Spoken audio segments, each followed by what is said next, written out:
Welcome to Frightmare in the Falls, and I am sitting beside Dan Yeager from Texas Chainsaw Massacre 3D. Hey, Dan, how are you? I'm good. How are you? Welcome to Niagara Falls. Thank you. Is this Good your to be first here. time being here? I was here when I was 3. 3. I have no real recollection. I'm sure I enjoyed it. Yeah, and right now you're getting to see the view, and you have a nice hotel Yeah, it's quite a room view. view, yeah? It is quite a view. Oh, yeah? Have you been down close? No, Not yet, eh? no. Oh. I've shivered in the mist. You shivered in the mist, eh? But, yeah. Well, I'm before you go, just go down there if you Oh, can get yeah. that Yeah, opportunity. no, Yeah, definitely. you get to see that and feel the rumble, you know, Uh-huh. of the falls I like right under your feet. It's quite something for sure. So my condolences for Tobey and of course Gunnar and Marilyn, and you know you work with those people, you know who they are. Well, thank And, you. Yeah, they were all good friends. You know, Gunnar became a bit of a mentor to me.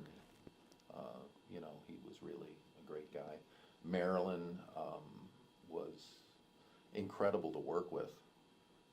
And, you know, I remember I met Toby the night our movie opened at a party at the producer's house, and that was quite an experience, you know, just because I had become such a huge, you know, admirer of his work. I never, you know, I'd been aware of Texas Chainsaw since high school, and never really thought about the people who had actually made it. You know, it was always just this thing, and a very cool thing. But then, as I started to work on the movie, you know, to really get into the fact that this is a work of art by some really talented individuals, and Toby grew large in my personal mythology, and then I met him at this party. And he was, I've heard so many conflicting stories about who he was, but the one thing I remember is after sitting there through several cigars that evening, telling stories, listening to his stories, he, you know, we talked about Texas Chainsaw 3D, and he was very pleased. But at the end of the night, it was 3 in the morning, and I was dead tired and had to leave, and stood up to leave. And he gets up too, and he says, you know, I have to hug you. And it was so, yeah, and he did, and he was just a sweet guy. And it really conflicted with stories I'd heard about him. But anyway, I didn't mind. I took that, you know, I need no more validation as far Sure. as Texas Chainsaw 3D goes than Toby Hooper hugged me. So. Oh, that's awesome. Yeah. So you took on this role of Leatherface. Obviously, you'd watched the previous movies to sort of get in the mindset of what the character actually, who he was. The film itself actually had a lot of the 3D. I'm talking had a lot of the same elements from the first film. So, what I mean, with your way of acting, did Gunnar Hansen, was he able to help you with, or did you already know what you were doing, or were there, you know, did he guide you in respects to how you were acting? I met Gunnar about the 3rd week of shooting. Okay. However, he did inform everything I knew about the character. I studied everything he wrote, everything he said in interviews, and watched the movie obsessively, you know, and noting every movie made, you know, and I told him, you know, to his face, I said I ripped you off as mercilessly as I could.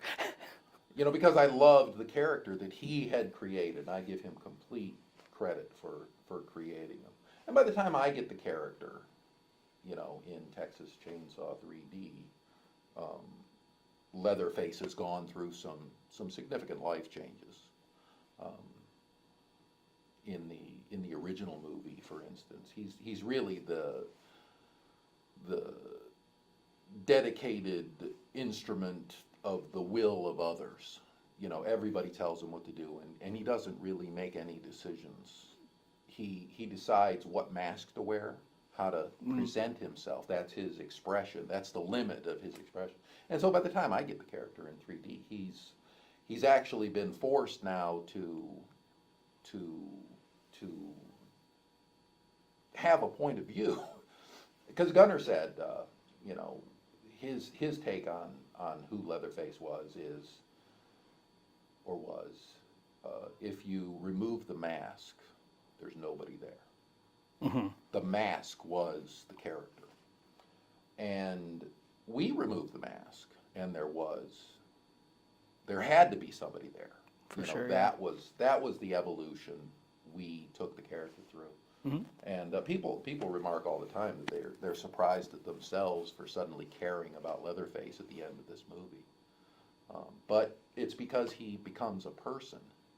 You know, I mean, the few things that from the original movie I think that really inform who Leatherface is the scene where the hitchhiker and Leatherface go upstairs to get Grandpa for dinner, and they bring him down, they carry him in the wheelchair, and they set him up at the table. They got Sally tied up there, and Leatherface, you know, pats Grandpa on the head and kisses him. Mm-hmm. Yeah. I mean, that's who he is. He's a loving character, and I think that surprises people when they really delve into who he is. So. And with the whole Ed Gein, and I don't know, I always get that name wrong. Is it Gein or Gein? I say Gein. Everybody says Gein. Yeah. I don't know. Did you have to read anything about him as well to kind of figure out the Leatherface character? No. I mean, Okay. I've been interested in Ed Gein for a long time anyway, just because he's a singular individual. Mm-hmm. But I don't think, other than some quirky little, you know, idiosyncrasies, I don't think they're analogous characters. You know, Ed Gein had his own issues, but he was a fairly sociable, gregarious guy. Yeah. He was well liked in his community. He just had a thing for, you know, some unsavory activities Yeah. and an unnatural relationship with his mother. I mean, that's the Norman Bates of it all. The Norman Bates, yeah, of course. Yeah. So did you see Texas first, like a long time ago before it ever came out, or did you see it during the time that you were hired, or, you know, that you were cast for? Yeah, the first time I saw Texas Chainsaw Massacre was 1981. Okay. And I had known about it for a few years before that. I was just, you know, in high school, and we'd heard about this movie, Texas Chainsaw Massacre. It's been banned, you know, it's Yeah. forbidden to watch. And then it came, my family had moved to Las Vegas, Nevada. And it came to the drive-in, so I got all my buddies together. I said, we got to see this movie. And so we went to the drive-in and saw it for the very first time. And it was probably within 6 months after that, my mother went out and bought a VHS machine. It was the new thing back then. And I went out and bought 2 VHS tapes to have and to hold and to own and to wear out. One was Eraserhead by David Lynch. Oh, yeah. And the other was Yeah. Texas Chainsaw Massacre. So I have a long history with the movie. Yeah. Yeah, I loved it. I wore it out. I used to have an old Philco Predicta, which was a TV that was on the yoke that had the swivel Right. screen. Yeah, You know, yeah. I had one of those, and I used to watch it on that just because I loved, you know, the black and white. It was cool. Anyway, yeah, no, I have a long history with Texas Chainsaw Massacre. So now we're coming on to the 3D aspect of it, okay? So this movie was in 3D. There were certain things in the movie. One part where you actually throw the saw at the Yes. cop. Just tell us how that shot went Well, on set. yeah, as you may have guessed, it is a bit of movie magic. Mm-hmm. The one thing about shooting a movie in 3D and the 3D as a cinematic tool is you don't. The impulse is always to poke stuff and throw things at the audience and involve them in the story, and that's exactly contrary to good cinema theory. You know, is don't break the fourth wall. You know, Right. keep that. You know, let them remain objective. And the problem is, if you're making a 3D horror movie and you don't at least throw a chainsaw at people, they're disappointed. So we had to throw the chainsaw. And chainsaws are expensive, and this was really a low budget movie, as you know, for shooting a full feature horror movie in 3D. It was low budget. Right, I mean, right. We did it in record time and for record money. I mean, it was a brilliant crew. But yeah, we wouldn't throw a real chainsaw. Okay. Because we didn't have one to spare, you know. I mean, we had 2 of each type of chainsaw, and we couldn't afford to break one. Right. So it's shot in multiple layers. First one, you have the real chainsaw, and you just fake the throw, and you don't let go of it. Mm-hmm. And then the prop guys measured my hands when I was holding the chainsaw, and they made me this little rig. It was 2 dowels with a piece of steel in between them, and that held my hands correctly. And then I threw that. Right, right. And then they kind of followed that trajectory digitally. The 3D guys, the special effects guys were there, and they tracked where that thing went and how it was going to fly. And they came up with, you know, a little 3D model of the chainsaw and inserted that, and it made it look like, oh, it's a flying chainsaw. Okay, so you throw it at the cop, Yes. but why wouldn't you have thrown it at the girl that's trying to get away? I'm just curious.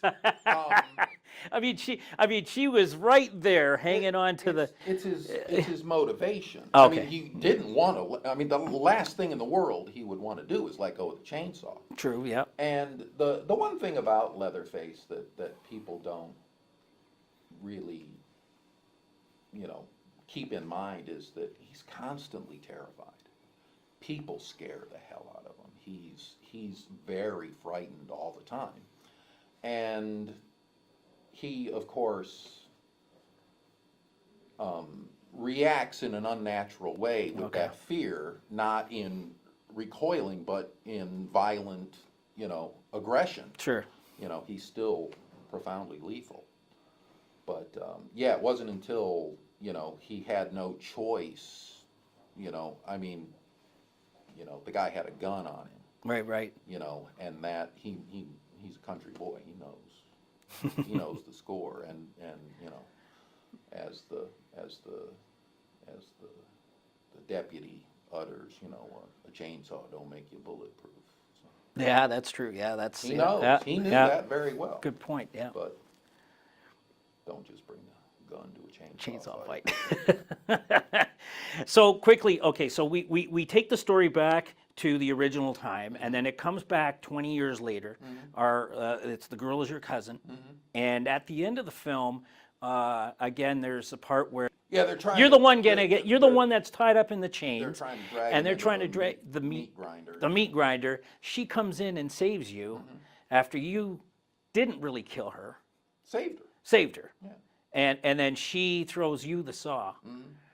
Do your thing, cuz, the most reviled line of the movie. Do you think? Or the most loved. It depends on who you ask. But anyway, yeah.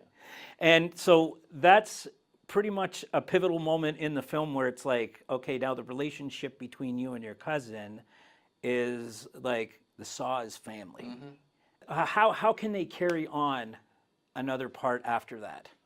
Well, there are all sorts of things in the story left to be explored. Yes. You know, Lots of questions unanswered. yeah, it's a blood feud, Right. really. I mean, that's what they were setting up with our movie. And there's a script for the sequel to 3D, which they haven't made yet, and I don't know if they ever will. Oh, okay, all right. It's really great. You understand the dynamic of what's going on in this town and how they've dealt with the fact that, you know,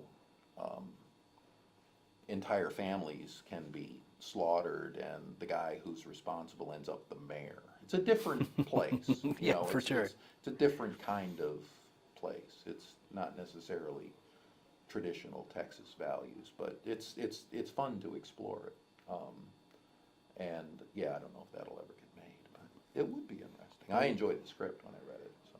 Talk about the conditions quickly and tell us if there were any fun blooper, anything that happened on set that was a lot of fun that maybe you guys were like laughing your asses off at certain things. And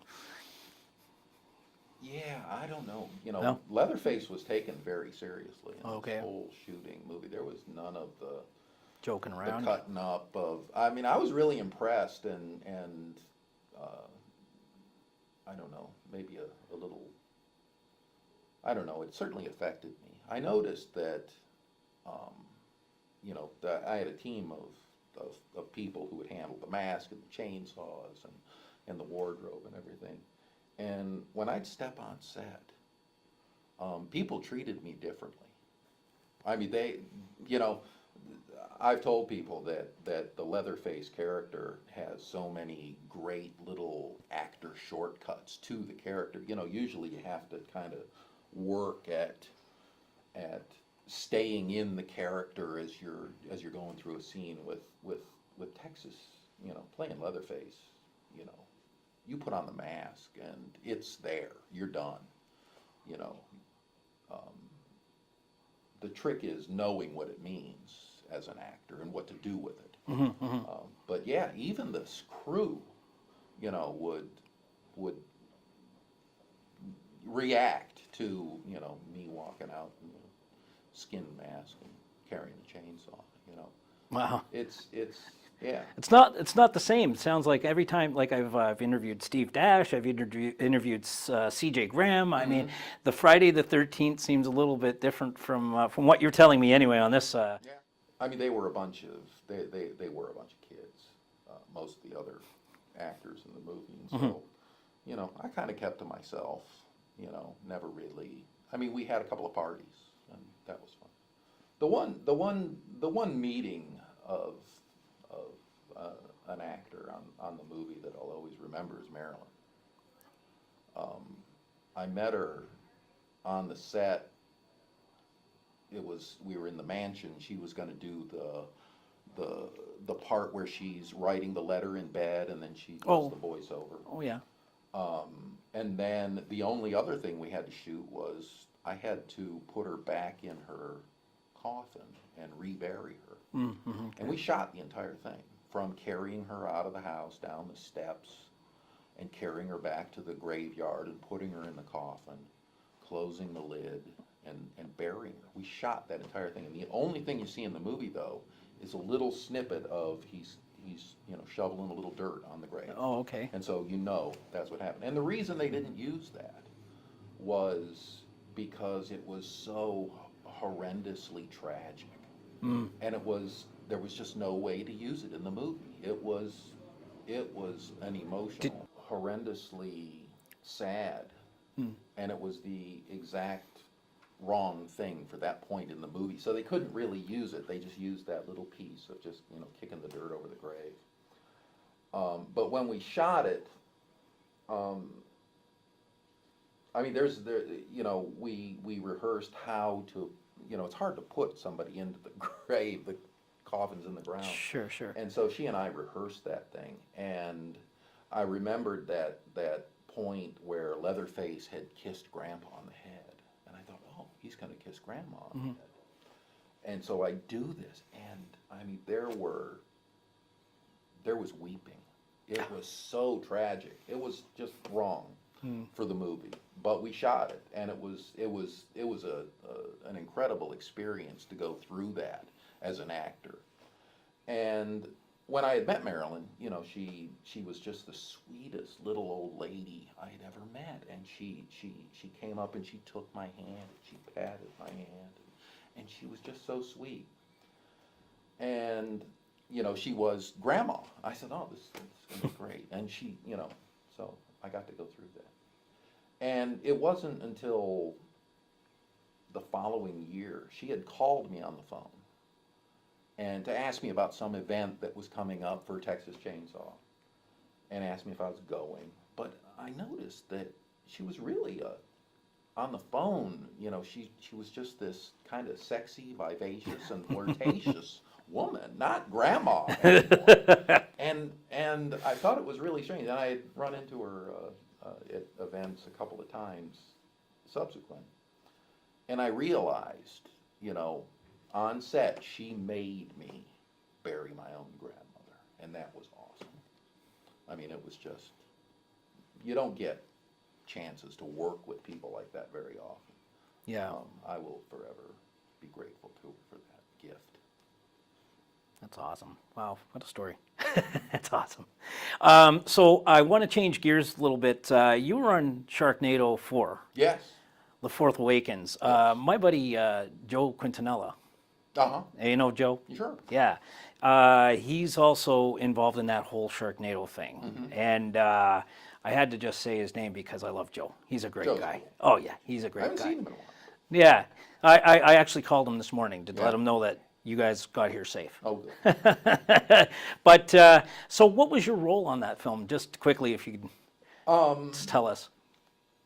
A buddy of mine was the prop guy on all the Sharknado movies, and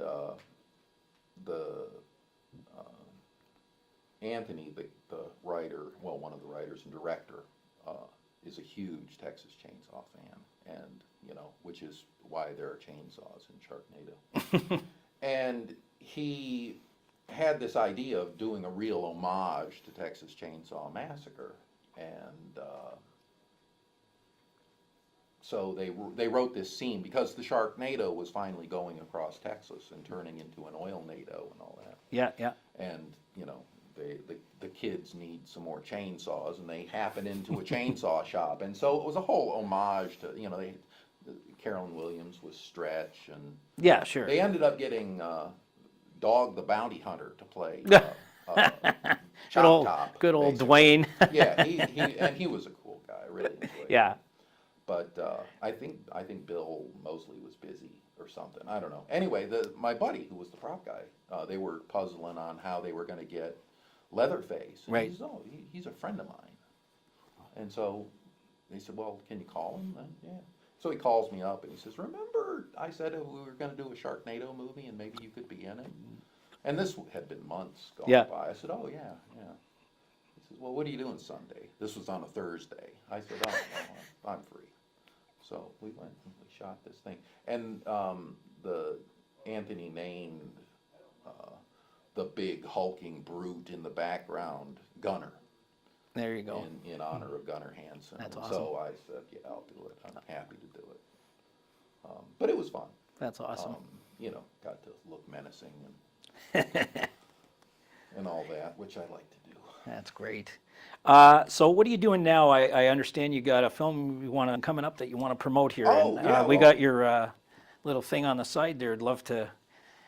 Slaughter Farm. There Yeah, you go. no, we Bloody hell. We have Bad Anger Pictures has 4 scripts in development. Slaughter Farm seems to be in the lead on the race to get produced, but we have a couple of others too, and a few more stories we're developing. There's just and I wrote it. I hope to get to direct it. We'll see. It's always a challenge. We're going to try and do a few shorts, because I've been making movies all my life, but try and tell that to a bank without, I mean, I've lost most of the movies I've ever made. They're long gone. They were made back in the 80s on VHS recorders and old fashioned. Great. But Oh, anyway. that Yeah, sucks. It's they weren't that good. Oh well. So it's probably best they're they were always funny though. Yeah. I will admit that. But we have Slaughter Farm, a few cryptozoological tales that I find fascinating for some reason. I never thought I would, and a couple of zombie movies. So it's all good horror fun. Oh, that's awesome. Well, where can people find you? They can find us on Facebook. That's easy. Facebook. What is my Facebook? I think Dan Yeager. Dan Yeager Leatherface or something. I don't know. You got to have a website that has a link on it somewhere. Maybe Google me. That's all. Yeah. I'm not technologically adept. We'd like to thank you very much for doing this. thank you for having me. Yeah. It's been a pleasure. Thank you for tolerating my droning on and on. Oh gosh, no, it was amazing. You had a great interview. It was awesome. Thank you very much from me and the crew, and enjoy the rest of Frightmare. Thank you.